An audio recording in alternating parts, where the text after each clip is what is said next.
The Almost Perfect Podcast. Welcome to the Almost Perfect Podcast, celebration of fuck-ups, failures, and falling flat on your face.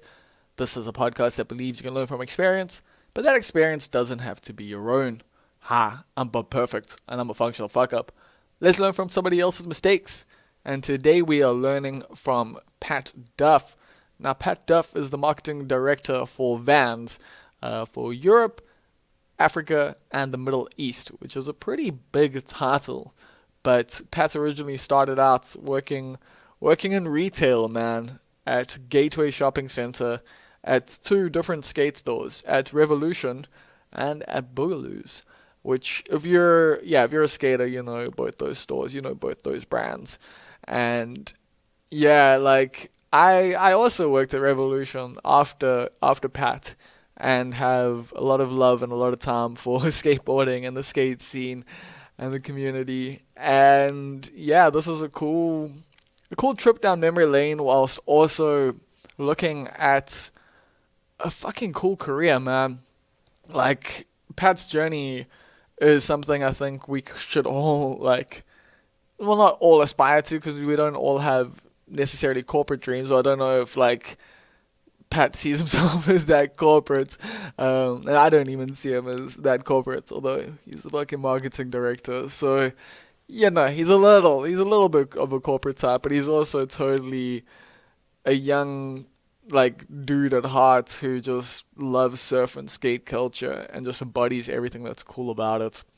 And so I had a really fun time just getting to know Pat better, even though we've known each other for a very long time now. We've always had super dope conversations. I've always enjoyed nights out with Pat, and even days, we're sober days, but especially nights out with Pat. And so, getting to understand how his brain works more from this side was also very cool. We have worked together on projects before. When I used to run Durban as Yours, we did the DIY skate day when Pat was at DC, and I loved working with him. It was such a cool experience. It was super easy, super dope. He's super hands-on, similar to me. I'm very much like that, like when I'm working on stuff, I'm very much like to be involved and, make sure it all gets done. And Pat's similar. So we've always gotten along, and I think there's a lot to learn from this podcast because Pat's living a very good life. He's in the mountains in Switzerland. He lives right on the border by Italy there. And yeah, he tells me it's beautiful. He really feels like he's won the lottery. He gets to go and walk around in the mountains and the forests, and when pre-corona vibes, was traveling the world constantly. Although we get into why that's actually not such a great thing, and one of the better sides of this whole corona thing, is that he's not traveling as much. So, yeah, we get into a lot of different aspects of it. I mean, we get into the realities of what he does. And it's been a lot of different things over the years. Pat's worked for DC, for Tommy Tacky / Bata, who's the parent company there, for Nike. And yeah, it all started with picking up a 50-year-old hitchhiking bodybuilder and taking a job by selling out for double the money. So yeah, it's I'm gonna let him tell you everything, but I really had a great time with this chat, and just in general, it's been a pretty good week here mentally for me, just in terms of the vibe. I know last week I was yo, things have been kind of average, but yeah, I feel like I'm back in the game. I feel like I'm handling things quite well. I know we're all in different spaces when it comes to this thing, and I hope you're doing well. I hope you're not, life's not too hectic for you at the moment. And if it's not, that you're able to make the most of whatever circumstances you are in at the moment. And that hopefully this podcast helps you, man. Hopefully this conversation either inspires you or just entertains you enough to make you think about some different things. I know the world out there is pretty crazy at the moment. It's not it doesn't seem like it's gonna stop getting crazy, and depending on where you're at, yeah, the craziness is just like there's different flavors, there's different brands. Like the American brand in particular is one I am so glad that I am not like having to deal with. But we've got our own brand of crazy here. Like we got the government like stuff. I know, like obviously, yeah, like they suck. Cool, I agree. But people's responses to government stuff's also just, it's tiring. It's a lot. It's why you won't see me on Twitter anymore. I've quit that thing. I'm done. Like I'm not. I don't think I'm ever going back. Like I post stuff from the Almost Perfect Media account and that, but I'm not scrolling. I'm not replying to people really. I'm not like. I'm just so over it, man. I'm just so over all the constant like. It's just constant. Like that's the thing. It's just this constant stream of just just constantly, just like I don't know. I'm pretty certain like it's one of the circles of hell, and we willingly just log on all the time, and we just scream at each other all the time, and I'm just over it. So yeah, like I don't know how you feel about the booze ban because I don't care. I didn't even look at anyone's opinions. I don't care. Whatever. Booze is banned again. Yeah, that's a thing. Just deal with it. You know how I deal with it? I've made some pineapple beer. So this Saturday, this Sunday, we'll see. Maybe I'll get a little drunk ski. Maybe I won't. But at least I did something about it instead of sitting on the internet and complaining.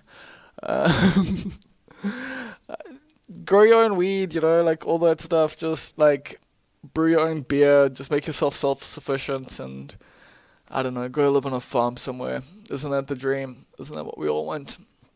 I don't know.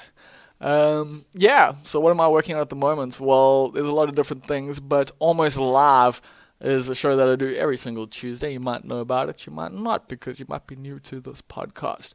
But either way, most Tuesdays, I want to say every Tuesday, but like it hasn't been every Tuesday. But most Tuesdays at 7 o'clock, I chat live to someone, take a deep dive on a specific topic. This week, I chatted to Simi RF, who is the host of Lesser Known Somebodies and the founder of POC Podcasts, and a friend of mine, but you wouldn't know that judging by the conversation we had. It was a little antagonistic, but it was quite fun. So you can go learn more. I think a lot of different people are considering getting into podcasting at the moment. They've got a bit more time, and they're like, hey, I've got a story to share. And so, yeah, Simi and I discuss how you can do that if that's something you want to do. So go check that out. That's on youtube.com/almost perfect media. Or you can go to our Facebook account, which is probably also facebook.com/almost perfect media. Like, I just assume that's what it is because I got that shit on lock, man. What else do I need to tell you about? I suggest you go listen to the Tiny Mungwe episode if you haven't. Last week it was quite well received, and it's partially why I decided, let me chat to someone else who's doing stuff on the back end, because Tiny is a producer slash director slash project manager type. And yeah, like I'm trying to just explore different sides of creativity and that. I mean, I had a pasta on here recently, so I don't even know, well, people might feel a little controversial if I said there's creativity to being a pastor, but there is. And you can interpret that however you want. But yeah, it's been interesting exploring different avenues. Not just chatting to artists, not just chatting to people who are necessarily creating and putting out art, but people who are around it, people who are helping get art made, or just a part of the creative industry, or utilize creativity in different ways. So this is one of those chats, and I think there's so much value regardless of where you're at in your life and within the creative scene or industry. Maybe you're not even in it because you saw the marketing director side and you're like, yo, I'm gonna get some tips on how to direct things properly. I don't even really know what a marketing director does still. Like Pat explains it on the podcast, but I'm still a little like head scratchy when it comes to it. But that's cool. I don't need to know exactly. Like that's why I just can't have an office job because people have all these different titles and I'm just like, cool. Like what does that mean that you actually do? And then when I found out, it's so like it just sounds like shit that like I just wouldn't want to do. So I guess that's why I do this. And if you want to support this, if you want to support my dreams of not having an office job ever again, then you can go on over to Almost Perfect. No, well, you can go to almostperfect.co.za. You definitely can do that. There's a lot of dope, interesting, not content, media, baby, because this is Almost Perfect media. So go check out all the different media that's over on almostperfect.co.za. And then go to patreon.com/almostperfect, where you can subscribe monthly. You can chip a few shekels into the collection plate here, and you can help me make this thing better and better each week. And I'm working on the value offer at the moment. I am re-looking at things. I'll pitch it to you soon. We'll see. We'll get some feedback from you. But yeah, I wanna focus a little on the Patreon, try and give people who are supporting the podcast and the media company as a whole a bit more value. And yeah, you can go check out what's on offer at the moment at you can always go to almostperfect.co.za, but you can go to patreon.com/almostperfect and check out what's the vibe there for now. But it's going to look a little different soon.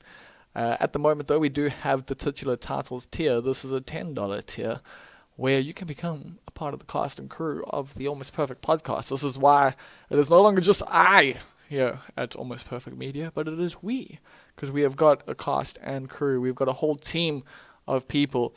The way it works is the team of people gives me money, and I do all the work, which, seems to work for me. So shout outs to Karan Sleman, who is the Almost Perfect youth leader, or the youth group leader. We've got Chief Sales Officer of Subtle Heresies in the Greater Overberg region. That is Rousseau. And we have got Stephen Olafia, who is the executive producer. And we've got Julian, who is the king, which is pretty gang. Gang. I was going to say gangster, but I'm not gonna be saying things are gangster when they're not, actually gangster. I'm just gonna say things are gang, cause yeah, whatever. Yeah, that's it. That's all I need to tell you, right? Other than that, go like, share, rate, review, subscribe. You know the deal. You know the things. So please go do them. And without further ado, here comes the Almost Perfect Podcast with Pat Duff. Cool. So how are you living, Pat? Bob, I'm good, dude. I'm super good. I'm better for chatting to you, my friend. I actually just finished listening to your live podcast with your boy Simi. So With old Simi RF, the host of Lesser Known Somebodies. Yeah. It was a rally conversation. I think this one might be slightly different. yeah, I was half learning about podcasts and absorbing all this information, and then half like shitting myself because I knew we had a call scheduled for tonight. So I hope we can just enjoy this time and fucking catch up, man. Yeah, man. We're going to catch up a little bit. We're definitely going to be talking about the old days, but it's also, I feel like this is going to be a conversation where I finally find out what it is exactly that you do. Because, at this point, I don't even actually really know, what side of the shoe world, you are in. So what is it that you do these days? If we can Dude. get, the pinpoint title, but not just the title, what that actually entails. Okay, yeah, all right. That's probably a good place to start. So we moved to Europe 3 years ago. I took up a job with Vans International, and the European head offices are here in Switzerland. And Switzerland's such an interesting thing, right? Because it's this country that's not part of the EU. It's in the middle of Europe, and a lot of companies have their company or financial bases, here in Switzerland. So my job is I'm a marketing director. I do wholesale marketing for pretty much anywhere that you can buy Vans in Europe, has some link some way through to their head office here in Switzerland. So yeah, we've got teams in all the different countries that all kind of report up into the head office here. And dude, if you ask me what I do, I could have given you a pretty clear answer on that maybe 6 months ago. But man, at the moment, I'm learning new shit by the day. It's insane, like how the last few months have like pushed me in my career, dude. It's definitely put an entirely new lens on everything. So yeah, basically right now we're just trying to like keep the train on the tracks, keep things going with Vans, making sure we connecting with our consumers across Europe, the Middle East, and Africa as well. So yeah, dude, that's my gig, man. It's a pretty big title, man. Like that's like, the title is pretty big, but then also the job, I can imagine at the moment has shifted completely because how you market stuff now must be quite different. Like, so while that's like, I wasn't even really thinking about it, like that it would be that different, but really thinking about it, I can imagine your world has changed a lot because, people wear Vans out. It's a very social brand. It's a very, I know Vans is very much involved in event scenes and terms of stuff like that. So yeah, with the world being locked inside, how has that affected, like, yeah, just your mindset with when it comes to marketing?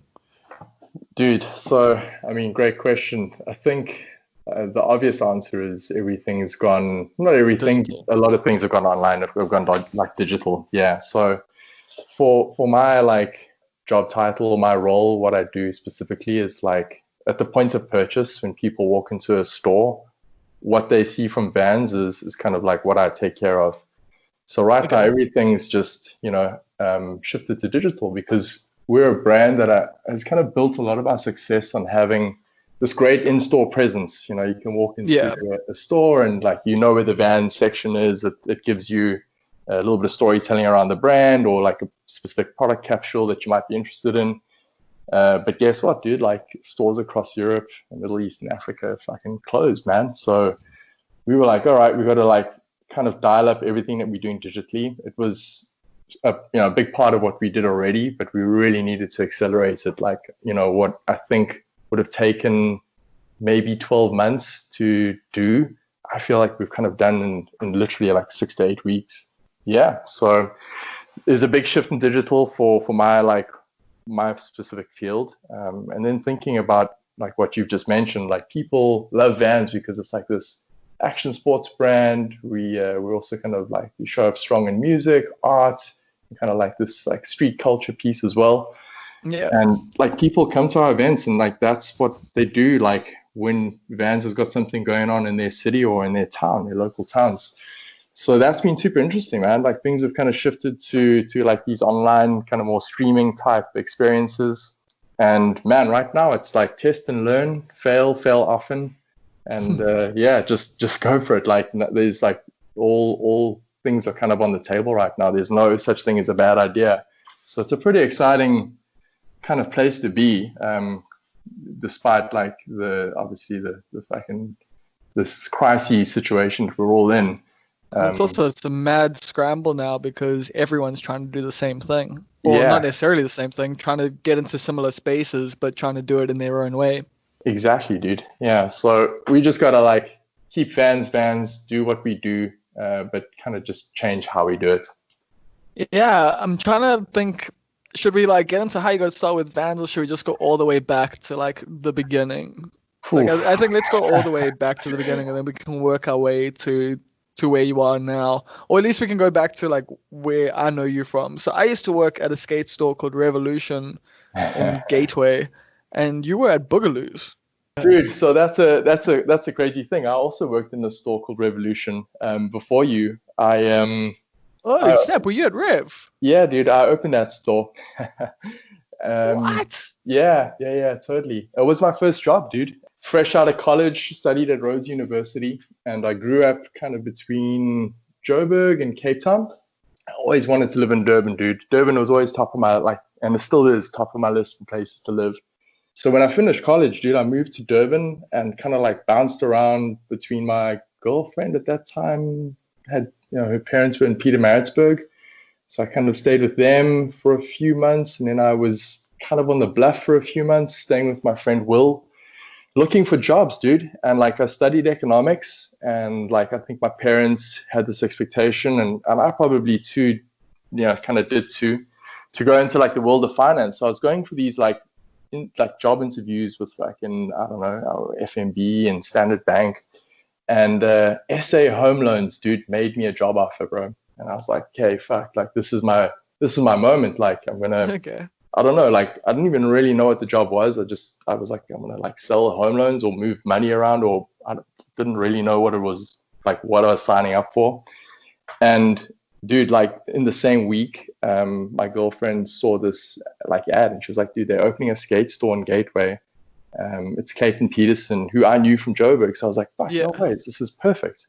So I went and had a job interview with Clayton in Gateway, and So he you were offered a me. skater though, like you've been skating, like you've been a part of the culture. Yeah, dude, I've been skating as far back as I can remember. I'm so shit at it, it's embarrassing. You and me And both, bro. yeah, but it's always been there for me. Like when I was a kid growing up and all I wanted to do was surf, I had skateboarding. So, like, I knew Clayton from the Rosebank Revolution store back in the day. And he offered me the job, dude, and it was the same amount of money as SA Home Loans. So I was like, fuck, dude, this is it. Wow. Yeah, I'm doing this. And I was just thinking that as a home loans job mustn't have been great. no, dude, I think back on it and I was like, what the fuck were they actually thinking I was going to do for that amount of money? Like, yeah, I don't know, dude. It's probably like working in a call center or something. Like, honestly, dude. Probably. Because Yeah. I know how much I got paid at Rev. Not that I was like at the same level as you. I was just a store clerk. I did do assistant managing for a while, but yeah. So you opened Rev. Yeah, I opened Rev with Clayton. I spent a night in that store, dude, the night before we opened it. Like, we put up Oh shelves and wow. fucking like painted the floor and like, all the final like touches unpacking the stock. And I I slept in the remember stock that room, dude. store opening, I think. Like I think I was there, like, because it was a big deal. Yeah, it was a big deal. It like sent shockwaves through the like, I don't know, the Gateway skate community. Everyone was so hyped that this new skate store was coming into town that like wasn't Boogaloo's, because I think that was kind of all that was around at the time. Um, And Rev was like the more like punky kind of vibe. Like Boogaloo's was more like your etnies and your DC side of things, whereas like I'd say Rev was more like your Fallens and your Zeros. Like dude, there's 100%. Like Clayton Peterson, like is one of the like most fucking pure dudes you'll ever come across, right?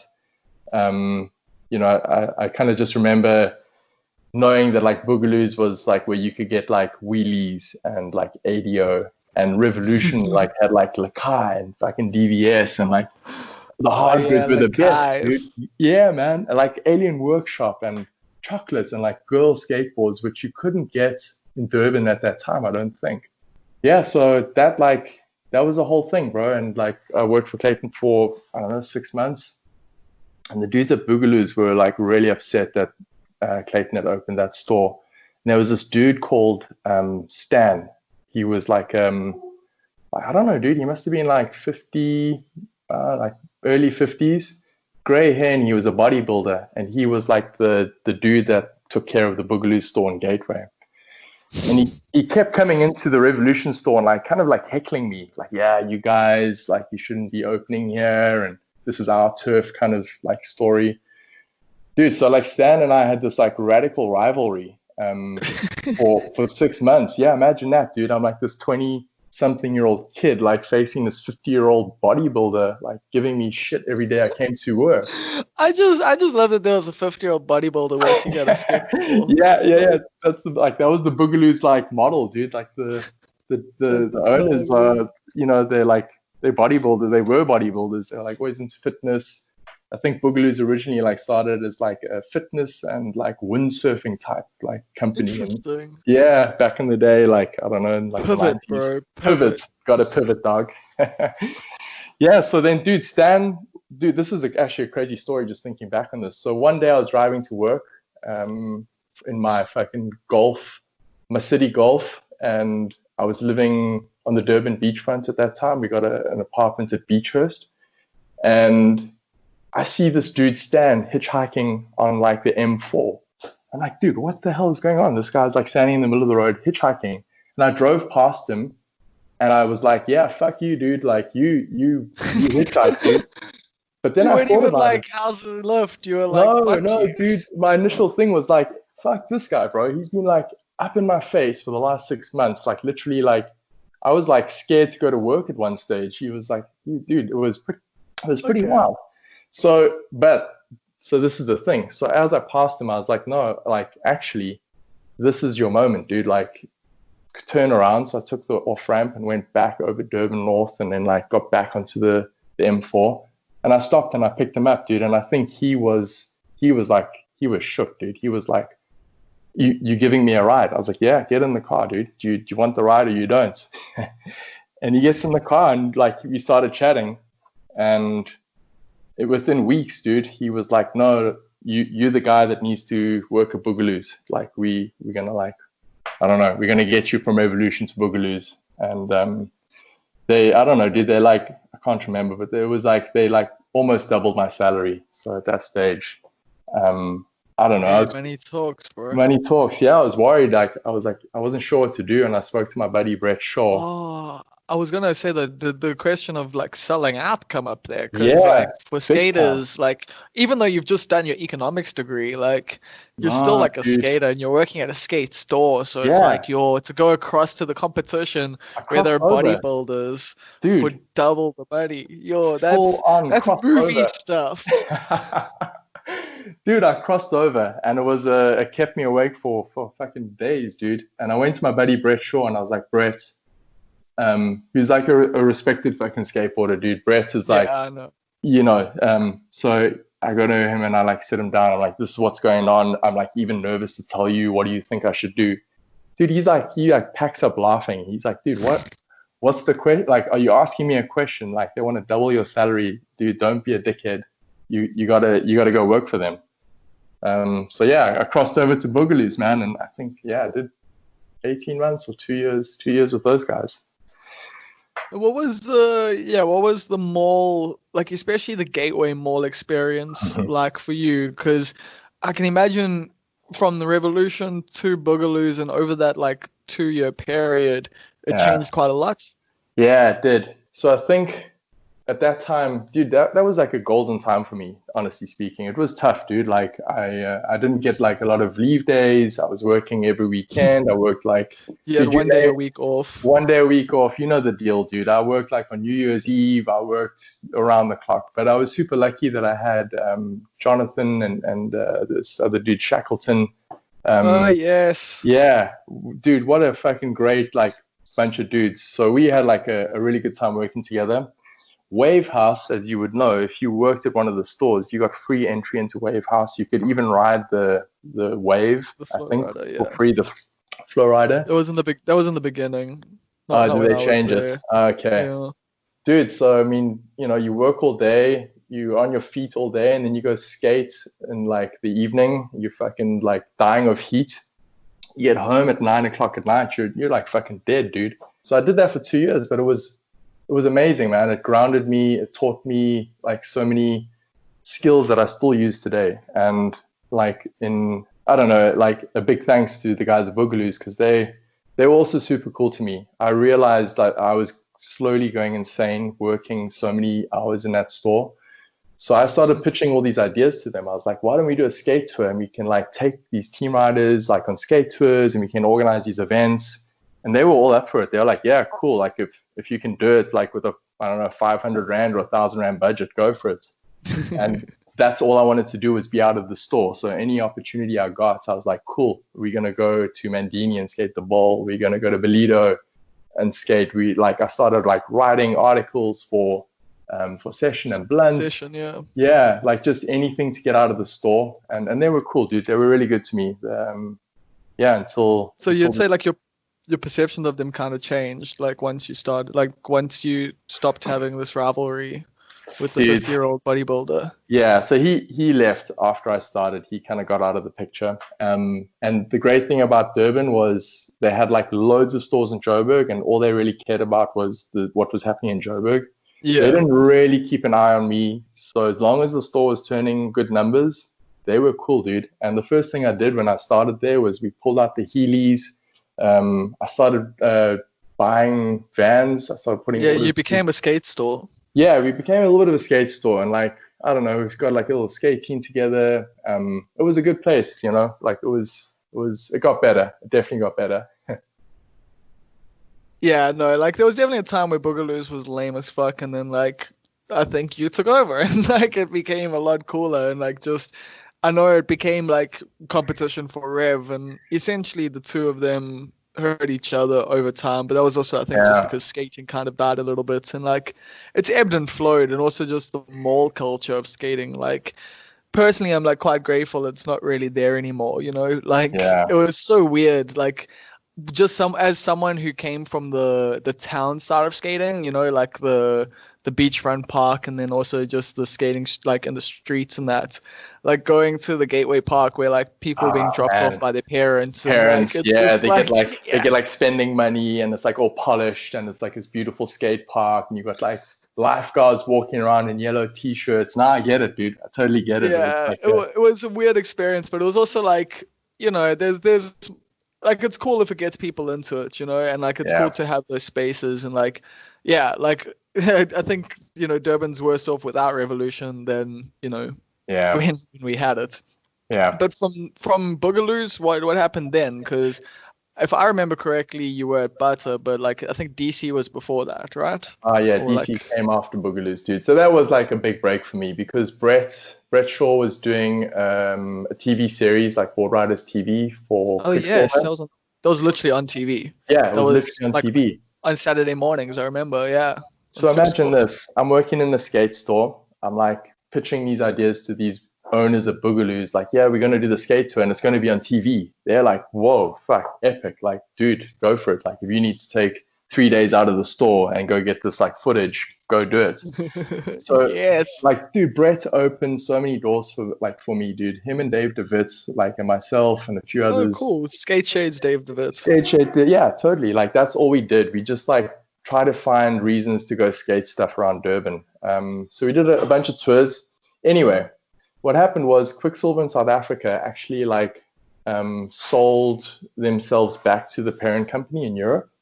And Okay. at the same time, so they sold the licensee business back to the actual brand.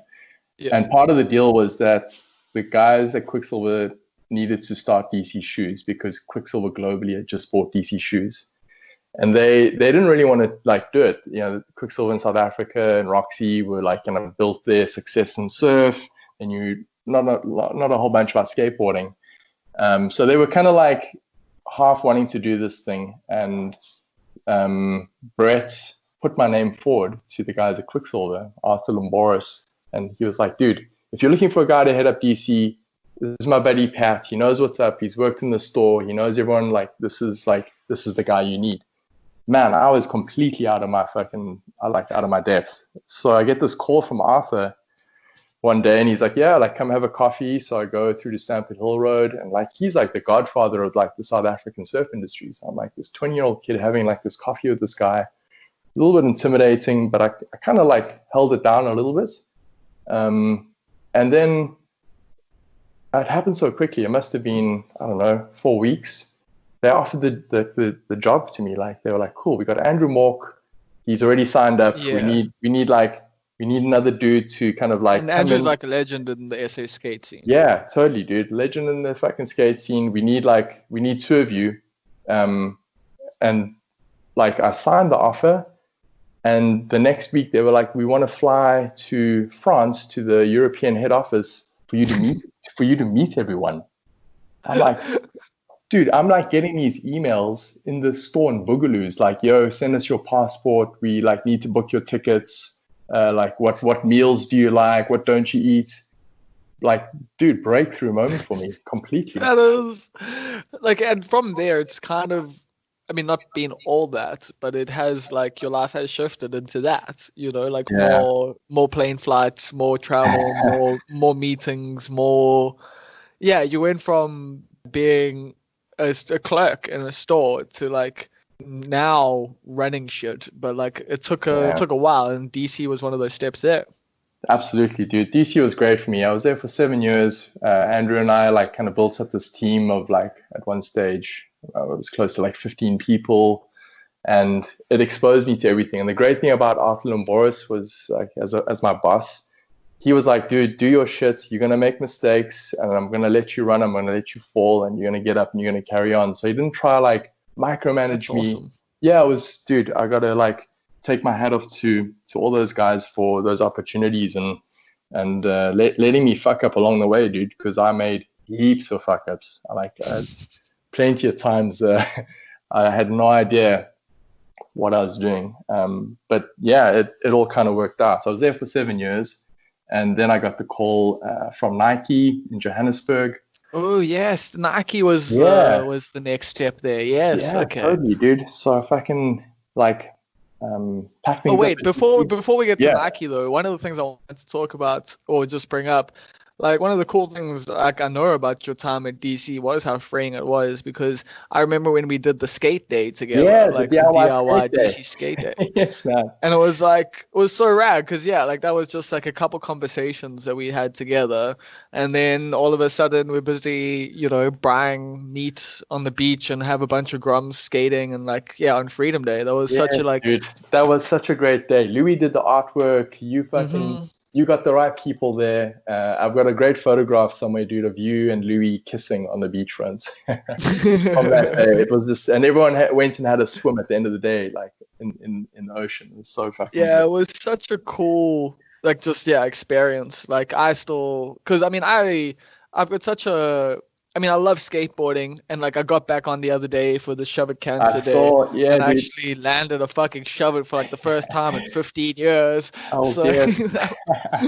that was quite cool. But that's the thing, I've always had this like relationship with skateboarding. I think kind of similar to you, where like I love the sport. I just wish I was better at it. And Oh, like man. I haven't been on the board as much, but you I know are always on. But that was one of those days where it was just like, it just reminded me of like my teen years, like at the beachfront, like Yeah, every weekend, just like skating and just like hanging out with the homies and just like how important that was for me, personally, like having that space and having just yeah. this thing to like focus on and work on and just try and get better at. Dude, skateboarding, like what you just said there, describes it perfectly. It's like a time and place in your life that might come like multiple times. It might only happen once, but like it's kind of there and it builds character and it's so fucking good because it's disorganized, man. It's not like surfing, which I think is quite organized now. It's like become this like massive thing. Skateboarding's Yeah. still pretty fucking loose, and it's about the people, dude. Like skateboarding is literally about who you with at the time and the places that you go together. It's yeah, it's good. I mean, literally, like some of them, like, like recommended you for jobs at DC. So, Well, dude, I mean, just thinking about like I'm trying to make the connection. So I think what happened at DC was Liz Ross. She worked with me oh at yes, Boogaloo's. Yeah, so she started working at DC as a graphic designer.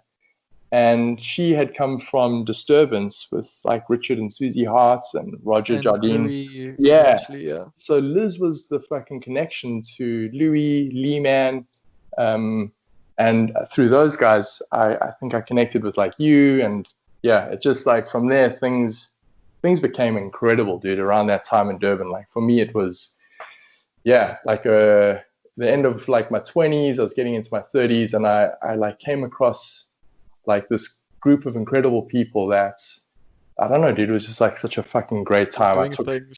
just doing things, yeah, like people starting things, and it was so different to how I like had experienced Durban just before that. I was kind of like in the surf kind of industry type scene and like Taka Zulu and like I don't know Oh, oh tilts, like wow. yeah, that's where I was, I dude. mean, I worked at De La Soul, so I know all about tilts. But Yeah, like, yeah, so that dude, that's where I was in Durban. And interesting. yeah, Liz opened up this whole world of like incredible people that like I'm just so fucking thankful for. Like they're my friends today, and they'll be my friends forever because that time in Durban was just it was super good. It was really good for me. Um, Then it came to an end when you got the job offer with Nike. yeah, so that was like that was a crazy time because I think things at DC were good. I was probably a little bit too comfortable. We were going to Amsterdam every night playing foosball. Which, Amsterdam, the bar, not the. yeah. Just for people who like are listening who aren't from Durban, but yeah. Oh yeah, yeah. Sorry, Amsterdam, the bar in Glenwood. Sorry, international audience. Yeah. I was going there like literally every night of the week to hang out with like Louis, Lee-Man, dude, Dirk, Fuego, all the like the guardians of the Tiger Den. Yeah, You know, I now live on that road, by the way. Like no, on Rapson I'm Road. 50 meters. Pardon? I'm on Helen Joseph. Yeah, I'm 50 Ah, meters from Amsterdam. yeah. Oh, dude. Oh, sorry. Next to Amsterdam. Okay, epic, man. And dude, so I was living in Glenmore at that time. I bought an old house a year after I started at DC, like this fucking wild old falling down house. I assume So, the economics degree helped you make that decision. dude, Because just most people aren't going to decide that after a year at like in a decent job. I don't know, dude. Pure luck, man. We were living on the beachfront at Beachhurst, like in a one-bedroom apartment. There was three of us, and I did the math, and I was like, if we buy this house, instead of paying to live in this apartment, you guys can pay me, and then we just like we can just carry on living, but it'll be better. Like I Um, said, economics degree helped you out. economics, son. Um, but at that time, like I don't know, things were really good in Durban, like probably a little too comfortable. And then the Nike thing popped up, and I was like, okay, like this is probably like a good move for me. I think at that stage, the surf industry was getting a little bit fucking weird, like just financially, a lot of shit was going on. Okay. DC as a brand, like also like veered into like motorsports and like petrol head type stuff, and Oh yes, yes, yes. I remember that remember whole that stage, like phase. Monster Energy drink, and like dudes were Fox. like, yeah, Yeah. fuck it, all of that. So the Nike thing was really good. I was like, cool, let's do this. But that stage, dude, I just like Because kind of Nike were getting into skateboarding then. Like so while skateboarding was getting into like uh lifestyle and like like all this extreme athletic stuff. stuff. Yeah, Yeah, you had Nike. Nike SB popping up like even heavier. Yeah, exactly that, dude. But I just like kind of met Michaela as well, dude. So we'd been dating for about 6 months when I got the Nike offer. And I was like, cool. So this is the deal. Like, I got this job offer, and she was like, yeah, that's cool. Like, go do you. Just make sure you come back to Durban as often as you can. Like, dude, I took that job offer. I was living in Yeah, I Joburg. remember that period. Yeah, I was there from Monday to Friday, and I was catching flights every weekend back to Durban to come, like, I don't know, see the homies and see Michaela. That was actually a really tough year. That was 2013, 2014. I just remember being tired. I was always on flights between like traveling from Joburg to Durban, traveling across like South And also Africa just for work. traveling in Joburg. Like Yeah, it's just a mission in general. exactly. Dude, just getting to the fucking airport on a Friday afternoon was like a super stressful Ugh. experience. And I was traveling internationally as well. I was doing trips to like the US and stuff. So I was just like kind of living out of a bag. I just didn't So what feel. were you actually doing at Nike there? What was the job? So that was a sales manager job. I was heading up Nike Sportswear, which is like their big lifestyle category. Jordan basketball, Nike basketball, and SB. They just like lumped like all pretty much all the Any cool. sport thing in it. Yeah, but like all the cool ones. Like thank God I didn't have to do like running and tennis and shit like that. They gave me Okay, like fair the enough. yeah, they gave me like the cool Nike shit, which was great, dude. Like that was an education because I came from like working with Arthur at Quicksilver, like quite a strong entrepreneurial spirit. I had a lot of freedom, I had a lot of flexibility to Nike, which is like this fucking global machine, bro. Don't look left, don't look right. Like this is how we do things. So Uh, was it like that? Was it like a big like difference compared to like just being like free flowing? Because also Boogaloos they were like on board with your ideas and stuff like that. So yeah, at Nike, did you find yourself having to fight for your ideas more? nah, dude, don't even pitch those ideas, bro. It Wow. wasn't even a like fight for your ideas. Like it's a well-oiled machine, dude, and that's why they are so good at what they do. It's So, like so global you were just a cog consistency. there. Yeah, you're a cog, but not taking anything away from the brand. I think they're amazing, and there's so much that I learned there. But after a year, dude, the traveling and I think I was missing some of that like freedom and flexibility and being able to bring ideas to the table. Made the decision to move back to Durban, and at that stage, Mike Wyatt had moved to Australia, and his job at Bata was open with like Tommy Tackies. So moved back to Durban and took the job with Tommy Tackies for a year, which was also super good, dude. Like How Learned was a that? fucking I was shitload. gonna say, like, going into that job though, like, what were you thinking? Were you like, is this a step down, or is this just a step into a new like space? Because, Tommy Tackies aren't necessarily known as like a cool brand, although they're probably a Yeah. bit cooler now than they were back then. But like, going from Nike to DC, from DC, Nike, etc. In these skate brands, in these Yeah. like, It was a big thing, dude, at the time. I remember like being, because Nike were like, okay, so you're resigning, where you going? And I didn't want to tell them. I was almost like a little bit like, fuck, I can't tell these guys I'm going to Tommy Tackies. They're gonna like fucking laugh at me, dude. And a lot of people were really surprised. I think, yeah, I don't know, just people around me, like connections I'd made in Joburg and stuff at the time were like, oh, so you leaving Nike? Like, are you fucking crazy? Like, Nike's like, God, dude, you don't walk away from that shit. But I made the call, dude. I was missing Durban. I didn't feel myself for most of that year, so yeah, I had to fucking do what I got, do what I got to do, and it was a good gig. Mike had set that business up. Like, dude, Tommy Tackies at that stage was just fucking booming. They were selling like millions of pairs every year, and I kind of just came in for a year just to kind of take over from where Mike left off. Yeah, so that was good, dude, and I did that for a year. But it also, that Tommy Tackies is like, it's a canvas vulcanized shoe. So I got to travel to China. I saw fucking shoes being made. it also Um, sounds pretty similar to Vans in terms of yeah, that, like a well, that's the canvas thing. vulcanized shoe. Yeah. I got the call from fucking Vans because I was at Tommy Tacky. Because at that stage, Tommy Tackies was like everywhere. We were like crushing it. We couldn't put a foot wrong.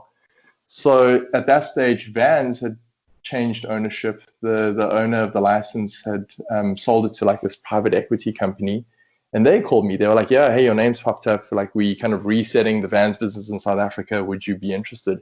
Dude, and Vans was the brand that I always fucking wanted to wear, like wear I and can work for. imagine that was probably on the list. Like, Dude, like, top because of the for list. all of us, like, working in a skate store, you do have your, like, idea of the brands you would want to, like, be rep by, like, you'd want to be sponsored by if you were on that level. Yeah. And just knowing you, like, yeah, I would assume Vans was pretty high on that list. Yeah, Vans was, it's always been my brand, dude. Like my first pair of skate shoes, like when I was 16, it was a pair of Vans. Like it's just been super close to me. My style of skating, the type of skating I like, everything that they represented, I've always like subscribed to in a big, big way. So that was sick, dude. There was a good team in place there, like with Warren and a couple of the other guys at the time. And yeah, dude, it came in and changed things up a little bit there. I was there for 2 years. And one of the things I learned from Nike, dude, is like the brand in South Africa has to be the same as the brand everywhere else in the world. It's like Why is that? that global consistency thing is super important, dude. I think where a lot of companies and brands have gone wrong is they've taken a global brand and tried to localize it Localize too it. much. Yeah. And And does it come across as disingenuous? yeah, I think so, dude. I like, you've got full teams like at global head offices, which I know now because like I'm in this European head office, and you've got like teams of like 30 people dedicated to like marketing, and like that's all we do. We just fucking eat, live, breathe shit fucking Vans marketing. And then you got like this like distributor or licensee in a country somewhere in the world who just like got one dude who does half sales and half marketing, and now he's gonna fucking come up with the marketing plans. So you're doing yourself like a, it's just like it's the economics, dog. You're doing yourself a discredit. Like you take what the brand's doing and you apply it locally. That's for sure the kind of right now the way to do things. But instead of, trying to take it and like that, like you, this thing, you can apply the global brand locally, but you don't want to take it and change it into something Change it's it. not, to try and suit like the local markets essentially. Because I think that is something that a lot of brands have done over the years, and like it just speaks down to people, and not even just like in terms of localizing, like in terms of, different countries and stuff like that, but even just brands coming into things that they're not necessarily, Yeah, involved with, like skateboarding. Like I know when totally. Nike and Adidas came in, involved in like, skateboarding in the beginning, there was quite a heavy pushback, and they had to work Yeah, pretty hard to become what they were in the scene. And then eventually they were like cool as fuck. yeah, Like it's, yeah, it's an interesting thing. So you've got to now, when you're doing your job, you say you're marketing for Europe, Africa, Middle East, but you're actually still thinking globally, or what are your Yeah, concerns there? Like how you still do have to kind of localize things though, obviously. Like you still have to of work with course. local teams, you still have to have, the people on the ground. It still has to represent like a local style to a degree. Like whilst you're selling the international idea and the uniform idea of it, different countries are going to have different relationships with products, right? Yeah, totally. It's a question of relevance. So the global idea might be really fantastic, and like our global offices are in California, so we get a lot of good stuff. A lot of it kind of really leans into that like Southern California lifestyle, Mm-hmm. you know. So how do we take that, keep that, kind of bottle it up and keep it, but make it relevant for consumers in Europe, across all the different countries in Africa, like, What is it like for Europe? Because I can imagine for Durban, it's super easy to sell vans. Like we are California of South Africa, like Durban's probably the easiest city in Africa to sell vans to. But like I can yeah. imagine Europe, it's probably a little bit different. Yeah, dude, from a product perspective, it's a little bit different. We introduced like more weatherized like products like MTE Mm, stuff, which they didn't have before because Vans is like, here's a canvas shoe and you can wear it all year round in California. But in Europe, dude, from September, October, dude, you're looking for a pair of like fucking snow boots pretty much. So years ago, like that's a really good example. Like Europe went back to global and they're like, yo, we need this like weatherized product line. And some of the marketing is also kind of like very like regional or even country specific. You never step away from like what the brand is. You keep that front and center at all times, dude. okay, I Yeah. I get that. Like, and that's why Vans has been consistent essentially for the last what 40, 50 years. They've been Yeah. around since the 70s, right? 66, man. So it's 66, yeah, yeah. 54, yeah, 54 years. But so when I stepped into the business in South Africa with Vans, we didn't have much of a connection with the European or global head office. So one of the first things we did, I was like, cool, like who do we speak to at global or in Europe at the head office? And no one was really sure. Through, I don't know, a couple of months working there and like kind of figuring stuff out, we also wanted to have this House of Vans event in Cape Town for the 50th anniversary of Vans. I started working with this woman here in the European office, Kathleen, and she was great, dude. Super good American woman living in Switzerland, super cool. She came out to South Africa a few times, but she got promoted. And when she got promoted, I called her and I was like, congratulations, it's fucking like amazing. Like now that you've been promoted, like are we still going to be dealing with you? And she was like, no, we actually need to replace my previous job. So we're looking and your name has come up. Would you be interested? And that was Your like, name kept coming up, eh? name kept fucking coming up, dude.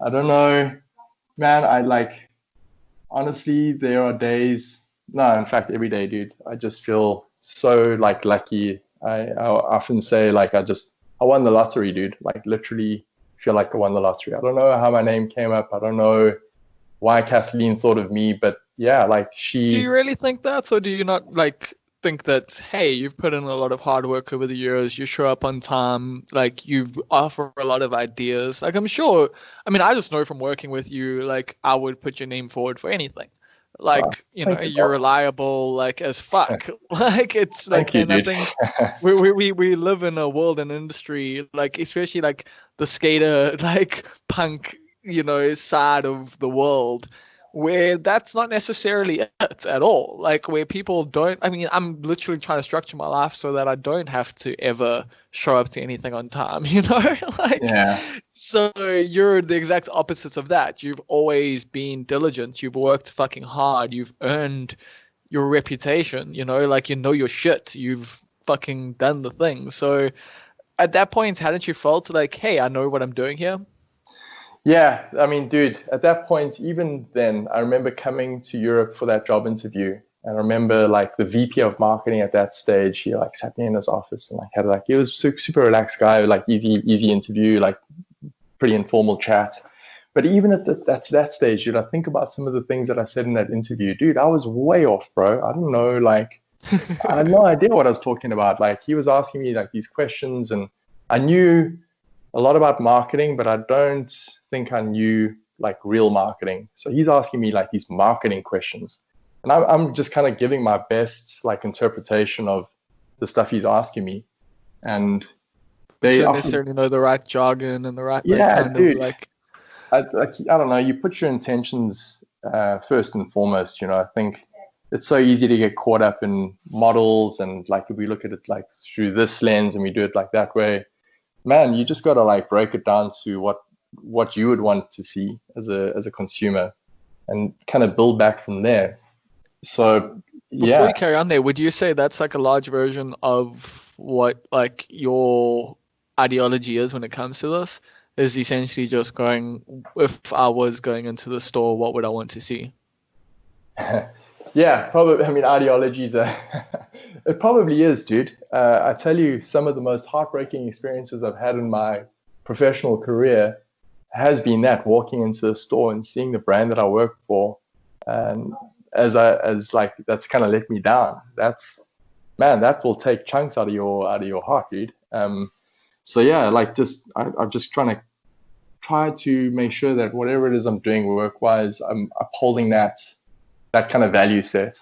Like what the fuck would I want to see? And then you look at the people around you as well. I remember like thinking about the Tiger Bloods in Durban, and I still do. I'm like, what would they fucking think if they saw this? They'd probably like, I don't know, they'd probably call bullshit on it. Well, okay, so Yeah, it's bullshit. maybe we need to rethink that a little bit. So you look around you, and I think we're just so fortunate to have fucking such amazing people, just like around us, dude. So do Yeah. you sometimes think like when you see something you're like, what would so and so think of this? Like literally like a specific person, like you've got like tastemakers in mind and you're like, if they think it would be cool, like if you're like they would dig this, I'm gonna do it. So, dude, this is actually the fucking crunch right here because the tastemakers, I mean, the Like I'm talking people, tastemakers in terms of reality, not in terms of what you see yeah, online. Like I mean in okay. terms of people who Well, actually know what's cool. yeah, exactly that. And the best part about all of this is the people that know what is cool are the people you don't know about, dude. It's like they Okay. not the fucking Instagram celebrities with thousands Yeah. and people who know what's up. They are few and far between, dude. And like honestly, man, like chatting to you earlier before we started this podcast, bro, you're a fucking phenom, dude. Look at like your output. Like you write, you do podcasts, you do so like your social commentary, your comedy, dude. You're fucking making like Bob Perfect like coffee mugs, right? And dude, if there's nothing wrong in my eyes to put you in front of an idea and say, what would Bob fucking say about this? Like, Well, there was a beer brand that literally had me on their vision board here in Durban. So no, what beer brand was it, dude? if people listen to the podcast, it was one I used to work with on this podcast, but they didn't Okay, deliver in one we don't certain talk ways. about. Okay, one we don't talk I'm, about I'm it. not I'm not gonna give them free press.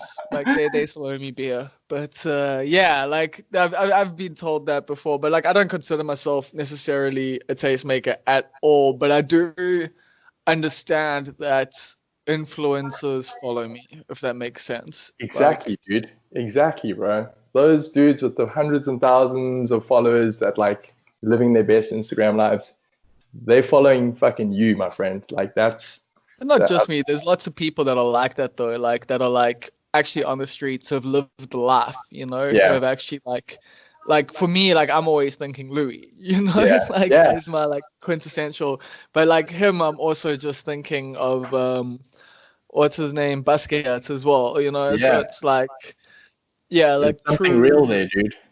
Yeah, like true people who just actually know what's fucking cool. Yeah, Like it's like, and so those kind of people are in consideration, like when you're creating stuff more so than like the Instagrammable people. yeah, dude. I read something yesterday about that movie Almost Famous, and like I think it was like, "What's your favorite quote from the movie?" And there's only one quote from that entire movie that sticks out for me, dude. He's The like, only true currency in this in this world world, is yes, it's yes, exactly that. yes, yes. When you're Yeah, like uncool, yeah, is what you that's share with someone when you're uncool. uncool. Yeah. That is gold, dude. That is everything right there that you need to know. Yeah, Um, dude, like I've kind of based my entire life on like Lester Bangs in that movie. Like, if I'm Yes, not. dude. Lester fucking bangs. Love it. But like, dude, there's also something there. It's like don't peak too soon as well. I often like think about when I was in high school and like, where the fuck's the head boy now? Like, and I'm Yeah, not dude, saying, where the fuck are the sponsored skaters when, yeah, you were a teen? totally, dude. Don't peak too soon. I think kids nowadays, I don't know, or always have always kind of felt this pressure that if you haven't defined yourself and made your successes by, I don't know, 20, you you're a failure. But man, like my 30s have been the fucking best years of my life, bro. It was like when the clock struck 12 on my 30th birthday, it was like everything just became awesome. Well, how old were you when you started working at Boogaloo's? Dude, Boogaloo's Or at Rev? Like, Revolution was about 2005. Yeah, 2005, DC 2007. Yeah, so like kind of like around there. I turned 30 in 2011. And that, like I say, dude, that's when things got really fucking awesome in Durban, dude. Like just but that's a pretty, like, so that's the thing. Like, a lot of people, like, listening might not understand, like, the timeline, that you actually started pretty late. Like, and even yeah, just that, like, in terms of, like, you were working retail in terms of the skate scene, like, later in life than a lot of people would be. Like, most people start that, like, when they're in their teens and that. yeah, And so, and, like, what's crazy is, but I think, do you think, like, starting it later is why you were able to stand out? It's why you were able to offer more? maybe, dude. You Maybe were, that's like, why more my name's mature. coming up. Yeah, maybe, man. Yeah, Because you weren't like your peer, like the other people who were working at the store who were like showing like up like 2 hours fucking late. 18-year-olds and you got like this 25-year-old guy. Like, oh, we go with the 25-year-old guy. Like, yeah, maybe, dude. Maybe the age thing. I shouldn't like.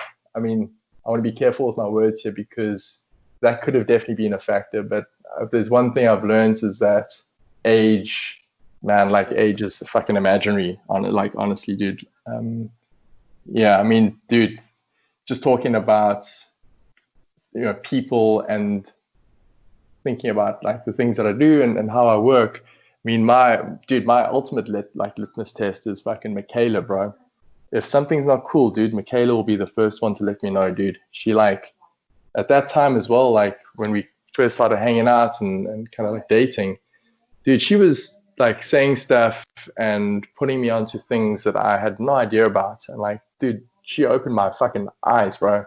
So, and we've got this like huge age difference. So, you know, even though I might be have been older through maybe my journey, dude, always I don't know, always I don't know, don't think that you're too old for anything. Basically, like I think staying connected to youth culture is super important for me. Do you ever worry about that, like about being too old for the culture? Yeah, of course, man. Like I think about myself in my current job when I don't know, in my 50s, and I don't know if that's if that's really like what I want. Where would you see yourself, like, if you are still going to be in the same like environment Dude, honestly, Bob, I could have given you a pretty clear answer 6 months ago? 6 months ago. Yeah, I think during this time, like I don't know. It's been this like huge human reality check. Like I've just really been thinking about like how we experience things, and I just think we got too. Me personally, I kind of like got a little bit too far removed from actually like living my life, like just having this constant filter on it. Um, Okay. yeah, Well, like because of through professional stuff or what? professional stuff. I think social media kind of plays into it, but then also like your social, I don't know, your social place. Also, like Hmm. the more I've like kind of like had time to think about all of that, the more I've just come to realize it's all kind of imaginary. All this fucking shit around us is just the social structures, like all of these fucking things we put in front of ourselves, we've imagined and we've done it to ourselves. So, I think about what my life will be like when I'm 50.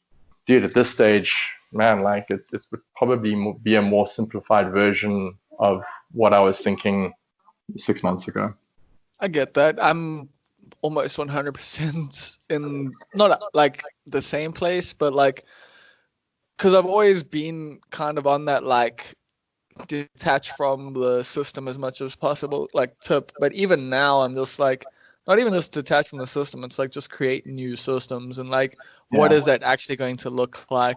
But yeah, I'm still. It's weird because like I've got those like two futures in mind. You know, I still have the pre-corona future in a weird way. Like I've still got the like yeah, because I was working on the Heat City Comedy Festival. Like that's what I would be doing right now. Like if we didn't have Corona, like I wouldn't even have Almost Live going. I would just have the podcast. I don't even think the yeah. website would be going. Like I would just be working on the festival and just be trying to And like, you probably still want to do that, right? I mean, that's like that hasn't oh, faded into obscurity.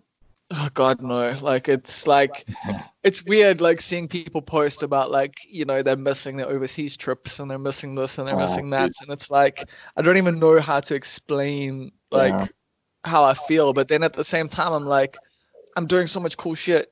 yeah, Like, yeah. and like, I'm just focusing on cool things and important things. And like, I've read more books this year than I've read in my life. Like, well, Fuck no, yes, that's dude. that's a lie. Like, okay, since a teenager, I used to Yeah, read so much as a teenager, but like, yeah, man, like, I've been working out. I'm healthier now than I've ever been. And I was on that tip this year, no matter what. Like, I yeah. was already like, I like went veggie this year and like Nice. started exercising and that. But like, yeah, man, it's really just been like it's also for me like it's been an up and down thing. Like it's very much been a like because in these last 3 months it's even weird like how much my financial situation has gone from good to bad to good to bad. So it's like Yeah, yeah, opportunities come, then it falls through like because everything's in chaos. But I'm just trying to just let it all be what it's gonna be, and I'm just gonna focus on how I can handle it, I guess. dude. 100% the right approach, man. Like, I subscribe to that. I think we're all kind of let the cards fall, and yeah, figure it out and do what's right for you. I think yeah. I just know, like, thinking about working in an office 9 to 5, 5 days a week. I was doing a lot of business travel, dude. Like, literally in a different city every 2 weeks at least. Okay, but like some people are gonna be like, that sounds amazing, bro. Oh, What do you mean? You get to like be in a different city all the time? That sounds like the dream. yeah. Okay. So this is the thing. It is amazing. It's part of the lottery ticket, of course. Like when I get to experience a city for the first time through work, like man, that is incredible. But how, and this is it, like how we experience those things. So what it started to become for me was I'm in another city, let me take a photo, I'll like send it to some friends, I'll post it online and like seek validation Hmm. like that. So So you I don't even really enjoy the city. You yeah, like you totally, want dude. you like and building up to it, you're thinking about the fucking photo you're gonna take and like how many Exactly. likes it's going to get. Fuck Yeah. yeah, dude, that's it, man. And it's like this crazy thing of like, so last night I was thinking about this because I like genuinely for the first time in a long time I miss live music, dude. I like miss Mm. being like I think about the Snoop Lion or Snoop Dogg concert that we were at together Dude, in Durban, dude. yeah, dude. Well, you were in VIP as well. Like I remember Yeah. that. Like you were the only person I recognized, and Yes. because I was just going in and taking like I was ordering like 5 drinks at a time and taking them out to Yes. people outside. Yeah. Like I miss that, bro. I miss that human connection. I miss looking back at that as a memory, dude. Like drinking fancy vodka with you and all the homies on the crowd, and Yeah, we were doing vodka shots at the yeah, fucking bar. Yes. and we were starving to death. I just hadn't eaten anything all day long, and they brought out the fucking food for the VIP. Like, and it was just like a table full of like chicken, dude. It was like roast chicken, chicken nuggets, fucking any kind of chicken you can, Chicken chicken burgers. burgers. Yeah. Dude, it was the dream, dude. So I'm like starting to miss what live music, like, or those types of gatherings would kind of give me, right? For the first time. Like, Yeah. up until now I've seen like people like, oh, I don't know, I miss being a fucking, I don't know, some music festival. And I'm like, yeah, I don't really miss that. But last night for the first time, I was like, yeah, man, I fucking miss that. But how I will experience those things in the future, I hope will be different. I think there'll be less of it and probably more meaningful experiences. And the same applies for travel, dude. If I can travel to a handful of cities every year, that's absolutely fine with me, dude. I don't need to do that every single month. Like, yeah, I just think less is more, like, for me going forward.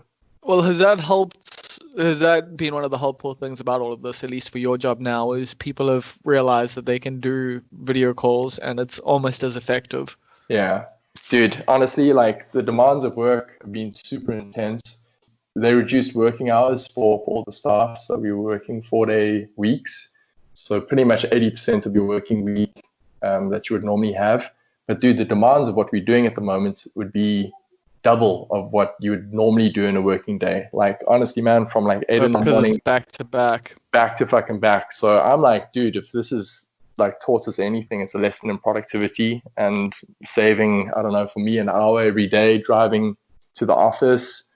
And Dude, yeah, it's that's like, the thing for my mom, like that I'm so happy for, because she drives like basically an hour and a half a day, like to and holy from shit, work, and I'm just like, you don't have to do that she's working anymore. from, she's working from home, and it's Yeah, like, what a fucking yeah, dream. that's exactly like I'm just like that's amazing. Like I still think like obviously there is advantages to going into an office like at least once or twice a week, you know, like you do need human interaction, you do need to bounce stuff off of people like properly, like sometimes Yeah, like there are reasons and stuff, but at the same time, like the fashion industry, I guess, has been pretty like bad ecologically in a lot of ways, like not dude, just in terms of like shipping and that, but even just like I know like our the people who production. fly the most, yeah, Yeah, the people who fly the most in my life are people who work in the fashion industry. yeah, man. Like honestly, dude, like getting called into meetings in a, 2-hour flight away, and you literally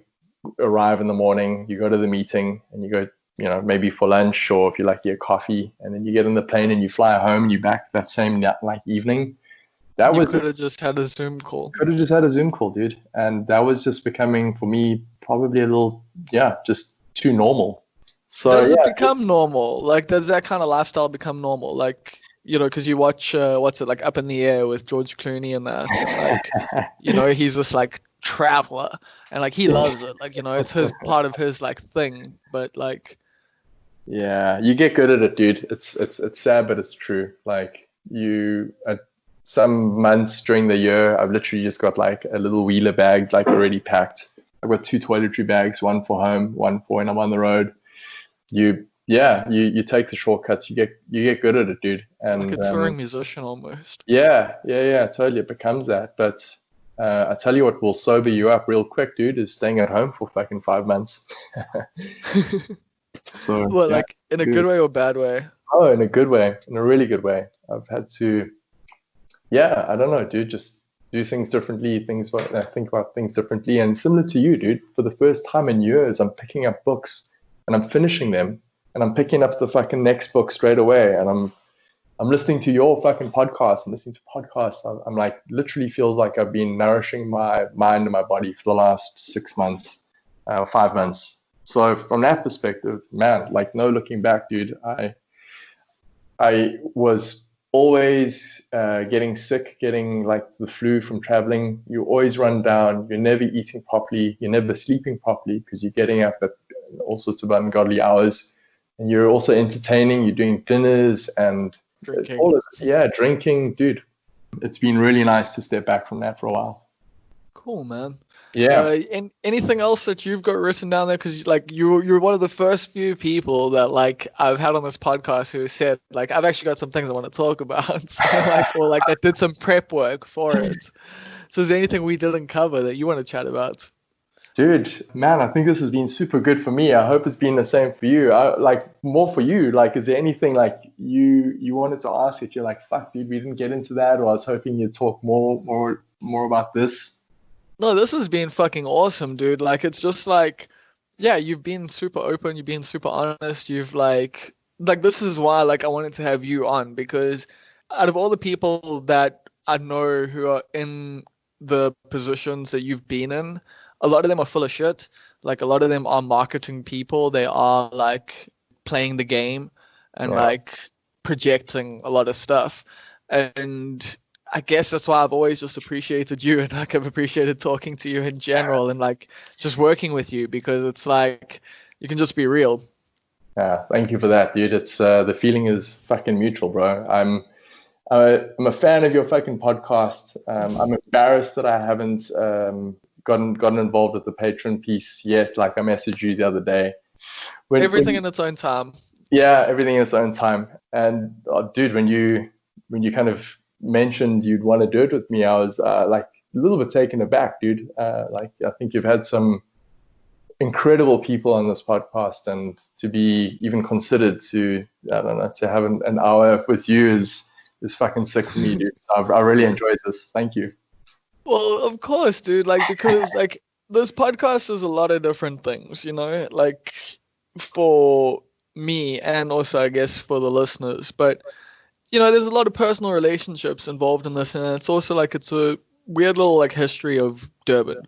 Yeah. And I think you are a big part of that, especially like you say, that like you're like that, like, when you were 30 and that, but like the work you did with DC had an impact on the ground here in Durban. And like, the people you worked with, the stuff you've done with Vans, like has helped like stuff in Durban grow. Like you've put other people on, you've helped them do things, like you're like, and that's the thing, people don't necessarily know that, or people don't necessarily see that side of things. Or even me, like I talk shit about brands all the time, and I'm like, fuck brands, they only want to use you and stuff like that.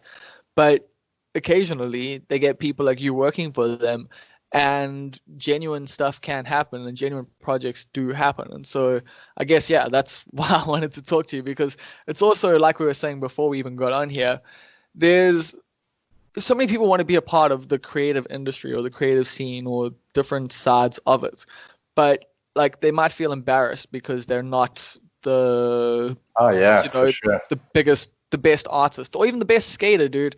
I Yeah. remember that. Like, I remember starting skating, wishing like I could get sponsored, and then realizing I would literally never get sponsored at skateboarding, so I might as well be good at something else. So yeah, it's like it's just showing people that there are other parts to the creative industry, I guess. Dude, well said. Like it's a fine line, dude, between having, I don't know, being talented at something. Like I'm not creative, dude. I like ideation. I like the creative process, but I'm me personally. I don't consider myself a creative person. So that's like we were talking about earlier. That's like when I put people in front of me, and I'm like, hey, what would this person say? Like, what would they think? Put that lens on it. I mean, I Um, think that is creativity in its own right, but okay. but at the Like, same it's literally using your imagination. You're literally imagining yeah, what other okay. people. All right. It's yeah, maybe it is. It's a When form of I'm writing, that's what I'm doing. I'm imagining what other people are going to say. Like, oh, dude, yeah, I guess you build these narratives, right? Like in your head, like, okay, I got that. Nice. Dude, it's yeah, sorry, I lost my train of thought. It's having those creative influences around you, being able to be humble in what you can and can't do. And maybe just like a final thought is like I remember being in my early 20s and kind of being on a path, and I wasn't sure if I was going to be happy with where that path took me. So if you're on a SA path, home loans, bro. SA fucking home loans, dude. Yeah. If you're on a path, dude, change it. You just stop and you change. And if you stay humble and I think if you have good people around you, you'll land on your feet, dude. That's I think that's the universal law, dude. Cool. I think that's a great place to end it, bro. So yeah, thank you so much for your time. Bob, it's been fucking amazing. Thanks to you. I really appreciate it.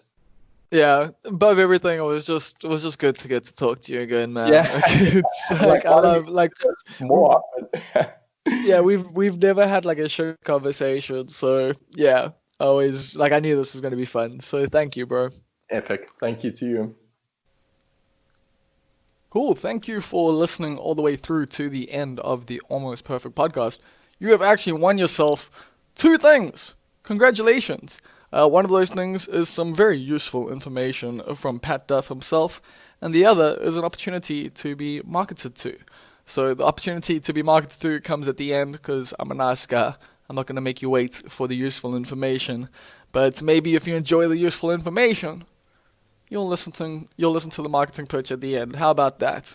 Cool. So one of the things that Pat really wanted to get across after the conversation was he hit me up and he was like, "Yo, like I know I mentioned that I bought a house, or put a deposit down on a house after the Boogaloos thing, and he wanted to let people know how he did that." So basically, when he was working at Revolution, his salary got doubled when he moved across to Boogaloos. For Pat, his salary didn't get doubled. He put the second half of that money straight into the bank, and he saved up for 18 months. And yeah, that turned out that he was able to put a deposit down on a house. So not a bad bit of advice there, If you do get an increase, if you do get a raise at your job, maybe try and keep your lifestyle the same. Maybe put that money away, and you can do big things with that. So yeah, that was just some of the useful information from Pat Duff there. From the economist Pat Duff. He does have a degree in economics, and it is, I think, partially why he's managed to navigate things so well. And then here comes the marketing pitch. Yo, if you want to support the Almost Perfect podcast, if you enjoyed what you just heard for the last hour and a half or so, yeah, you can support us by buying yourself an Almost Perfect mug made by the Print Room in Durban. They are supporting us as well.